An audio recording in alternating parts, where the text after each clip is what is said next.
Hello uncle, మీ పేరు? మురళీ మనోహర్, అన్నదాత. ఇప్పుడు ఏపీలో ఎలక్షన్స్ వస్తున్నాయి. మరి ఏ పార్టీ అధికారంలోకి వస్తే బాగుంటుందంటారు? బాగుంటుందంటే టీడీపీ వస్తే బాగుంటుందని కోరిక. చంద్రబాబు నాయుడు ఆధ్వర్యంలో నడుస్తే బాగుంటుందని అందరూ కోరిక, నాది మాత్రం కాదు.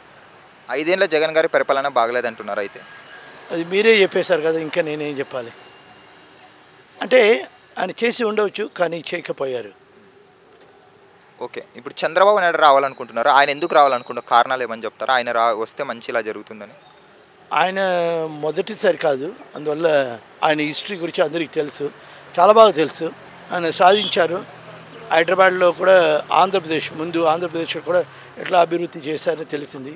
సెకండ్ టర్మ్లో కూడా చేయవలసిన పని, అంటే ఈ విభజన అయిపోయిన తర్వాత, తెలంగాణ వచ్చిన తర్వాత ఆంధ్రాలో చీఫ్ మినిస్టర్ ఉన్నప్పుడు చేస్తున్నారు. కానీ టైం అయిపోయింది, ప్రజలు అవకాశం ఇవ్వలేదు. అందువల్ల పాపం బాధపడుతున్నారు. ఇప్పుడు ఆయన ఉంటే కంటిన్యూటీ బాగా జరిగి ఉంటుందని అందరికీ నమ్మకం, నాకు కూడా.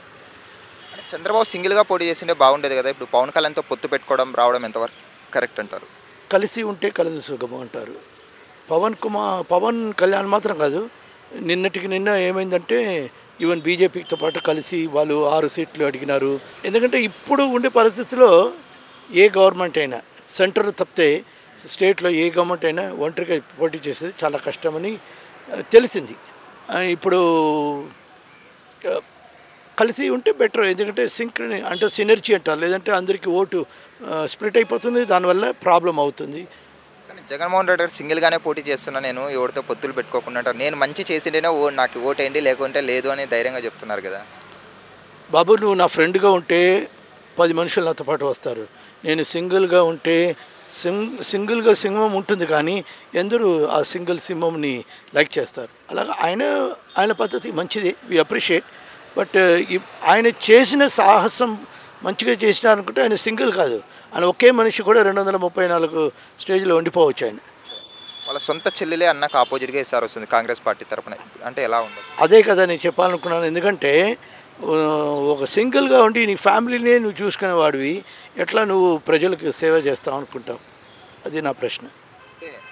ఇప్పుడు జగన్మోహన్ రెడ్డి గారు ఎవరికైతే టికెట్లు ఇవ్వరో వాళ్ళందరూ షర్మిల పార్టీలో చేరే అవకాశం ఉందంటారా కాంగ్రెస్ పార్టీలో? ఎందుకంటే వైఎస్ రాజశేఖర రెడ్డి గారిది కానీ కాంగ్రెస్ పార్టీనే కదా గతంలో ఆయన పార్టీ కాదు, కానీ ఆయన దాన్ని అభివృద్ధి చేశారు, పాదయాత్ర చేసి చాలా బాగా చేశారు. ఇప్పుడు ఎందుకు జగన్ వాళ్ళ జగన్ని వదిలేసి షర్మిలతో పాటు చేరింది? ప్రజలు ఇంకా అలా చేరవచ్చుని నమ్మకం. అది ఇప్పుడు చంద్రబాబు నాయుడు గారు అధికారంలోకి వస్తే పోలవరం కానీ, ఆంధ్రాలో రోడ్లు కానీ, అమరావతి కానీ డెవలప్మెంట్ జరుగుతుందా? ఖచ్చితంగా జరుగుతుంది. ఎందుకంటే ఒక్కసారి ఆయనకు 5 ఏళ్ళు గవర్నమెంట్ లేని వల్ల ఇప్పుడు చేయాలని ఆ తపన ఉంటుంది. ఖచ్చితంగా చేస్తారు. ఎందుకంటే వన్స్ బిటెన్ ట్వైస్ షై అంటారు కదా, ఇలాగ మనం చేయకుండా ఉంటే మళ్ళీ నెక్స్ట్ టైం ఉండేది కదని ఈయన బాగా చేయాలి, చేస్తూనే నమ్మకం. అంటే కానీ ఒక నరేష్ని అతనికి కూడా లోకేష్ని వచ్చి మంచిగా మెచ్యూర్డ్గా చేయించాలి. బికాజ్ ఆ అబ్బాయి అప్పుడప్పుడు కొద్దిగా తిక్కలుగా మాట్లాడుతున్నారు. అది కొద్దిగా మెచ్యూరిటీ వస్తే బాగుంటుంది. కానీ చంద్రబాబు నాయుడు గారు కెప్టెన్సీలో చాలా బాగా జరుగుతుంది. పవన్ కళ్యాణ్ గారు ఈసారైనా ఎమ్మెల్యేగా గెలిచి అసెంబ్లీకి వెళ్ళే అవకాశం ఉందా? ఆయనకే ఇంట్రెస్ట్ లేదు, మీకెందుకు ఇంట్రెస్ట్? ఆయన వచ్చి ప్రజల్ని అంటే మోటివేట్ చేసి వాళ్ళు పంపించాలనుకుంటారు. కానీ I don't think Pawan himself is interested in becoming an MLA. Is doing great in film industry and ఈ మంచిగా ప్రజాసేవ చేస్తున్నారు. ఆ సేవ చేయని ఆయన ఎందుకు ఎమ్మెల్యే అయ్యి పేరు? ఐ డోంట్ థింక్ ఈ should become an MLA. Finally ఇప్పుడు రాబోయే ఎన్నికల్లో టీడీపీ వస్తే బాగుంటుందని మీ ఒపీనియన్? అందరూ తెలుగు వాళ్ళ ప్రజలు అందరికీ అదే ఒపీనియన్ అనుకుంటాను. థ్యాంక్ యూ అండి. God bless. హలో అన్న, మీ పేరు? నా పేరు యూనుస్ ఖాన్ అండి. యూనుస్ ఖాన్. ఏపీలో ఎలక్షన్స్ వస్తున్నాయి కదా, ఈసారి ఏ పార్టీ అధికారంలోకి వచ్చే అవకాశం కనిపిస్తుంది ఆంధ్రాలో? సీఎం జగన్ రావచ్చు. ఎందుకని? ఆయన సంక్షేమ పథకాలు అట్టా ఉన్నాయి. ఆ సంక్షేమ పథకాల వల్ల ప్రజలు అంటే సోమర్థనంగా ఫీల్ అవుతున్నారు. ఇంకోటి ఏంటంటే ఆ సంక్షేమ పథకాలు ఇవ్వడం వల్ల ఎక్కువగా ప్రజల మీద అత్యధిక భారం పడుతుంది కదా. ఎవరి మీద పడట్లేదండి, అవి అన్ని పబ్లిసిటీ వాళ్ళు చేసుకుంటున్నారు, ఎవరి మీద భారం పడట్లా. వాళ్ళు సంక్షేమ పథకాలు అందరికి అందుతున్నాయా? కొంతమంది అంటే వాళ్ళ పార్టీ వాళ్ళకి కొంతమందికి అందుతున్నాయి అంటున్నారు కొంతమంది. లేదండి, అసలు పార్టీ చూడను, కులం చూడను, మతం చూడను అన్నాడు ఆయన. ఒకటే మాట, ఆయన చెప్పింది ఒకటే మాట, అదే మాట మీద ఉన్నాడు ఇప్పుడు దాకా. మరి చంద్రబాబు నాయుడు గారు ఈసారి రాబోయే ఎన్నికల్లో విజయం సాధిస్తారని చాలా టాక్ ఉంది బయట. 150 సీట్లు కొట్టుతారు ఈసారి టీడీపీ వాళ్ళు అంటున్నారు. దాని గురించి ఏమంటారు? 150 సీట్లు తీసుకోవడం అంటే సింగిల్గా రమ్మనండి, సింగిల్గా తీసుకోలేరు. ఈయనొక్కడే సింగిల్. అంటే డబల్గా వస్తే భయపడుతున్నారా జగన్మోహన్ రెడ్డి గారు? వాళ్ళిద్దరు కలిసి రావడం ఏమీ లేదు ఆయనకి.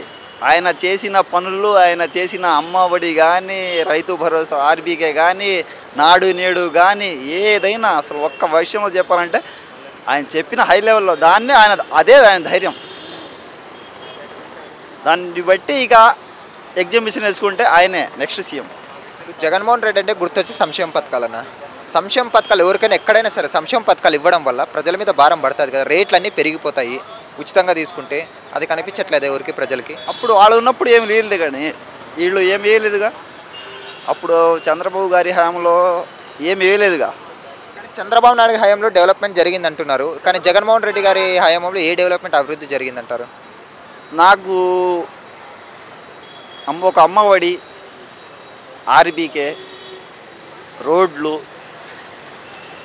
ఇవన్నీ చాలా ఉన్నాయి. 45 సంవత్సరాలకి డబ్బులు ఇచ్చేవాళ్ళు, 45 సంవత్సరాలు దాటిన వాళ్ళకి అందరికీ చాలా ఇస్తున్నారు. వాళ్ళే ఓట్లు వేస్తారు. ఇప్పుడు పవన్ కళ్యాణ్ గారితో కలిసి రావడం పట్ల 2014లో టీడీపీ జనసేన కలిసి వచ్చే విజయం సాధించారు. 2024లో కానీ కలిసి వస్తున్నారు కదా, ఈసారి కానీ విజయం సాధిస్తారు ఇద్దరు? లేదండి, అదే మైనస్ పాయింట్. చంద్రబాబు గారికి అదే మైనస్ పాయింట్. ఆయనతో కలిసి రాకుండా సింగిల్గా వస్తే ఏదో మొన్న కూడా కలిశారు, ఇప్పుడు కూడా కలుస్తున్నారు. జనాలు నమ్మరు, జనాలు చాలా క్లారిటీగా ఉన్నారు. ఇప్పుడు వైఎస్ షర్మిల గారి ఎంట్రీ ద్వారా ఏ పార్టీకి నష్టం జరిగే అవకాశం ఉంది ఆంధ్రాలో? ఎవ్వరికీ ఉండదండి, ఎవ్వరికీ ఏముండదు. వీళ్ళు ఏంటంటే ఇది ట్రెండింగ్ గేమ్ ద్వారా మళ్ళీ వైఎస్ షర్మిల గారు జగన్మోహన్ రెడ్డి గారు కలిస్తే కొంతమంది కలిస్తే కదా అంటే వాళ్ళిద్దరూ స్ట్రాటజీ ప్లే చేస్తున్నారా అని వాళ్ళు అనుకుంటున్నారు. కలిస్తే ఒక్క క్లారిటీ చెప్పండి, కలిస్తే ఎందుకు కలవాలి? ఏ పార్టీకి అయితే వ్యతిరేకించి జగన్మోహన్ రెడ్డి గారు వేరే పార్టీ పెట్టారు, కాంగ్రెస్ నుండి బయటకు వచ్చి, మరి ఆ పార్టీతో ఎలా కలుస్తారు? ఇక్కడే పోటీ చేయవచ్చు టీఎస్లో, తెలంగాణలో. అది ఆమె వ్యక్తిగతం కదా, ఆయనది కూడా ఆయన వ్యక్తిగతం కదా అది. ఇప్పుడు ఏందో వీళ్ళు క్లారిటీగా చెప్పుకుంటే సరిపోయిందా? మనకు కూడా క్లారిటీ అనేది ఉండిద్ది. ఇక మీ అభిప్రాయం? ఇప్పుడు మరి అయితే జగన్మోహన్ రెడ్డి గారే వస్తారంటారు ఏపీకి కంపల్సరీ. థ్యాంక్స్ అన్న. హలో అన్న, మీ పేరు? నరేంద్ర. ఏపీలో ఎలక్షన్స్ వస్తున్నాయి కదా, నెక్స్ట్ ఏ పార్టీ వస్తే బాగుంటుంది? జగన్ వస్తేనే బాగుంటుంది అనుకుంటున్నా. ఎందుకు రావాలనుకుంటున్నారు? ఉండ దరిద్రం వదిలిపోద్ది. అంటే డెవలప్మెంట్ ఏం లేదనా? ఇప్పుడు ఉందో లేదో జనాలకు తెలియదు, నేను ప్రత్యేకంగా చెప్పేది ఏముంది. అంటే దరిద్రం వదిలిపోతుందంటే ఇంకా టీడీపీ జనసేన వస్తేనే ఏపీ బాగుపడుతుంది అంటున్నారా మీరు? జనాలు బుద్ధి రాని జనాలు ఇంకా చాలా మంది ఉన్నారు. వాళ్ళందరికీ బుద్ధి రావాలంటే ఇంకోసారి జగనే రావాలి. ఎందుకు జనాలకి బుద్ధి లేదంటున్నారు? లేదంటే తెలీదా, 1,00,000 కోట్లు దబ్బినవాడు ఓట్లు వేయమంటే పిచ్చిగా డబ్బులు తీసుకొని మందు దాగి ఓట్లు వేసేసిన ఎదవలంతా ఇవాళ బుద్ధి తెచ్చుకుంటే బాగుంటుంది. లేదంటే ఇంకోసారి అతనే వస్తే సరిపోతుంది. మరి అలాంటప్పుడు పవన్ కళ్యాణ్ గారు, చంద్రబాబు నాయుడు కూడా సింగిల్గా పోటీ చేయొచ్చు కదా, ఇద్దరు పొత్తు పెట్టుకోవడం ఎందుకు? అంటే జగన్కి భయపడారనుకోవచ్చు వాళ్ళు. జగన్ గురించి భయపడ్డారో ఇంకోటో, అది పొలిటికల్ ఇష్యూస్ అయ్యి అవి గురించి మనం మాట్లాడలేము. అది ఏదన్నా కానీ ఇంకోసారి జగన్ వస్తే నేను జనాల గురించి మాట్లాడుతున్నా తప్ప పొలిటికల్ గురించి మాట్లాడలేదు. Okay okay bye. Hi friends, మా ఫ్యూచర్ టుడే ఛానల్ చూస్తున్నందుకు చాలా థ్యాంక్స్. మరిన్ని లేటెస్ట్ వీడియోస్ కోసం వెంటనే సబ్స్క్రైబ్ చేయండి. అలాగే ఈ బెల్ ని కూడా రింగ్ చేసేయండి. మా లేటెస్ట్ వీడియోస్ నోటిఫికేషన్స్ అన్నీ మీ మొబైల్లో వస్తాయి. మా వీడియోస్ మీకు నచ్చితే లైక్ చేయండి, షేర్ చేయండి, నచ్చకపోతే కామెంట్ చేయండి.